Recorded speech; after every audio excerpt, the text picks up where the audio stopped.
ഒന്നാം ക്രിക്കറ്റ് ടെസ്റ്റിൽ ഇന്ത്യക്കെതിരെ രണ്ടാം ദിന ശക്തമായ തിരിച്ചുവരവ് നടത്തിയിരിക്കുകയാണ് ബെൻ സ്റ്റോക്സിന്റെ ഇംഗ്ലണ്ട് ടീം. 600-ലെത്തുമെന്ന് കരുതിയ ഇന്ത്യയെ 500 പോലും കടക്കാൻ അനുവദിക്കാതെ 417-ൽ ഓൾ ഔട്ടാക്കിയ അവർ ബാറ്റിംഗിലും മികച്ച പ്രകടനമാണ് കാഴ്ചവെച്ചത്. രണ്ടാം ദിവസത്തിൽ 3 വിക്കറ്റിനും 209 റൺസ് ഇംഗ്ലീഷ് ടീം നേടിക്കഴിഞ്ഞിരിക്കുകയാണ്. ഇനി അവർക്ക് വേണ്ടത് 262 റൺസാണ്. ഇന്ത്യൻ ബൗളർമാരിൽ സ്റ്റാർ പേസർ ജസ്പ്രീത് ബുംറയ്ക്ക് ഒഴികെ മറ്റാർക്കും തന്നെ യാതൊരു ഇമ്പാക്റ്റും സൃഷ്ടിക്കാൻ കഴിഞ്ഞിട്ടില്ല എന്നത് ആശങ്കാജനകമാണ്. മറ്റു ബൗളർമാരിൽ നിന്നും കൂടി അദ്ദേഹത്തിന് മികച്ചൊരു പിന്തുണ ലഭിച്ചാൽ മാത്രമേ ഇന്ത്യക്കും ഈ ടെസ്റ്റിൽ മാത്രമല്ല ഇനിയുള്ള 4 മത്സരങ്ങളിലും പ്രതീക്ഷയ്ക്ക് വകവെക്കുകയുള്ളൂ. ഇതിനിടെ ഇന്ത്യൻ ഡ്രസ്സിംഗ് റൂമിൽ വെച്ച് കോച്ച് ഗൗതം ഗംഭീറുമായി വളരെ ക്ഷുഭിതനായി ബുംറ സംസാരിച്ചതിന്റെ ദൃശ്യങ്ങൾ രണ്ടാം ദിന കളിക്കിടെ പുറത്തു വന്നിരുന്നു. എന്താവാം ഈ തരത്തിൽ ബുംറയെ നിരാശനും ക്ഷുഭിതനാക്കാനും ഉണ്ടായ കാരണമെന്നാണ് ക്രിക്കറ്റ് പ്രേമികൾ ചിന്തിക്കുന്നത്. ബുംറ ചൂടായത് എന്തിനായിരിക്കും? ഇംഗ്ലണ്ടിന്റെ ഇന്നിംഗ്സിനിടെ രണ്ടാം ദിനം ഇന്ത്യൻ ടീമിന്റെ ഡ്രസ്സിംഗ് റൂമിൽ വെച്ച് കോച്ച് ഗൗതം ഗംഭീറിനോട് ജസ്പ്രീത് ബുംറ ചൂടായി സംസാരിച്ചത് എന്തിനാവുമെന്ന് വ്യക്തമായിട്ടില്ല. അവസാന സെക്ഷനിൽ ഇംഗ്ലീഷ് ഇന്നിംഗ്സിലെ 40ാമത്തെ ഓവറിനു ശേഷമായിരുന്നു സംഭവം. ബുംറ ചെറിയൊരു ബ്രേക്ക് എടുത്ത് ഗ്രൗണ്ട് വിട്ടപ്പോൾ ഷർദുൽ ഠാക്കൂറിനെ 4ാമത്തെ സീമറായി ഇന്ത്യ പരീക്ഷിക്കുകയായിരുന്നു. പക്ഷേ ഷർദുലിന് ഈ ഓവറിൽ കാര്യമായ ഇമ്പാക്റ്റ് ഒന്നും തന്നെ ഉണ്ടാക്കാൻ പറ്റിയില്ല. ഒരു 4 അടക്കം 8 റൺസും അദ്ദേഹം വിട്ടുകൊടുത്തു. ഓവറിന് ശേഷമാണ് ഇന്ത്യൻ ഡ്രസ്സിംഗ് റൂമിലേക്ക് ക്യാമറ കണ്ണുകൾ പോയത്. ഈ സമയത്ത് ഗംഭീറിനൊപ്പം ഇരുന്ന് ബുംറ കാര്യങ്ങൾ ചർച്ച ചെയ്യുന്നത് കാണാമായിരുന്നു.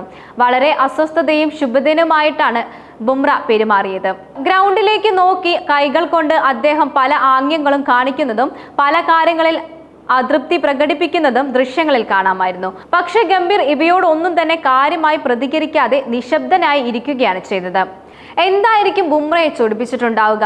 അതൊരു പ്രധാന ചോദ്യമായി നിലനിൽക്കുകയാണ്. പ്രധാനമായും 2 കാര്യങ്ങളാവാം ജസ്പ്രീത് ബുംറയെ ചൊടിപ്പിച്ചിട്ടുണ്ടാവുക.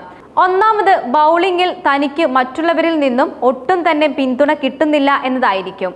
മറ്റൊന്ന് താനില്ലെങ്കിൽ ഇന്ത്യൻ ബൗളിംഗ് വെറും വട്ടപൂജ്യമാകുമെന്ന് ബുംറ കഴിഞ്ഞ ദിവസം വീണ്ടും കാണിച്ചു തന്നു. പേസർമാരെ തുണയ്ക്കുന്ന പിച്ചും സാഹചര്യങ്ങളുമെല്ലാം ഉണ്ടായിട്ടും ഇംഗ്ലീഷ് ബാറ്റർമാർക്കും ഇത് താരങ്ങൾക്കുമുള്ള വെല്ലുവിളിയും സൃഷ്ടിക്കാൻ മുഹമ്മദ് സിറാജ്, അതുപോലെ തന്നെ പ്രസിദ്ധ് കൃഷ്ണ, ഷർദുൽ ഠാക്കൂർ എന്നീ 3 സീമർമാർക്കുമായില്ല.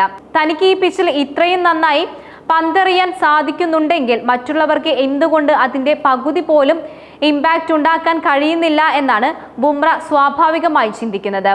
മോശം ലൈനിലും ലെങ്തിലും ബൗൾ ചെയ്തപ്പോൾ ഇടയ്ക്ക് സിറാജിനെ അദ്ദേഹം ഉപദേശിക്കുന്നതും നിർദ്ദേശങ്ങൾ നൽകുന്നതും കാണാമായിരുന്നു. എന്നിട്ടും ഇതിന് അനുസരിച്ച് ബൗളിംഗിൽ മാറ്റങ്ങൾ കൊണ്ടുവരാൻ സിറാജിന് കഴിഞ്ഞിരുന്നില്ല. ബുംറയെ ക്ഷുഭിതനാക്കിയ രണ്ടാമത്തെ കാരണം ഫീൽഡിംഗിൽ ഇന്ത്യ വരുത്തിയ പിഴവുകളായിരിക്കാം. ഉറപ്പായും വിക്കറ്റ് ലഭിക്കേണ്ടിയിരുന്ന 3 ക്യാച്ചുകളാണ് ഇന്ത്യൻ താരങ്ങൾ പാഴാക്കി കളഞ്ഞത്. എല്ലാം ബുംറയുടെ ബൗളിംഗ് ആയിരുന്നു. 9ാം ഓവറിൽ ബെൻ ഡക്കറ്റിന്റെ ക്യാച്ചാണ് ആദ്യം നഷ്ടമായത്. താരം 11ൽ നിൽക്കവേ യശസ്വി ജയ്സ്വാളിന് ആദ്യം ക്യാച്ച് പാഴായത്. 8ാം ഓവറിൽ ഡക്കറ്റിനും വീണ്ടും ആയുസ് നീട്ടിക്കിട്ടി. ഇത്തവണ ഫീൽഡിംഗിലെ ഏറ്റവും വിശ്വസ്തനായ രവീന്ദ്ര ജഡേജയാണ് പിഴവ് വരുത്തിയത്. ഇംഗ്ലീഷ് താരം അപ്പോൾ 15 റൺസേ എടുത്തിട്ടുള്ളൂ. ആയുസ് നീട്ടിക്കിട്ടിയ ഡക്കറ്റ് പിന്നീട് 62 റൺസ് അടിച്ചെടുത്താണ് പുറത്തായത്. പിന്നീട് 31ാം ഓവറിൽ ഒല്ലിയുടെ ക്യാച്ചും ഇന്ത്യ പാഴാക്കുകയാണ് ചെയ്തത്.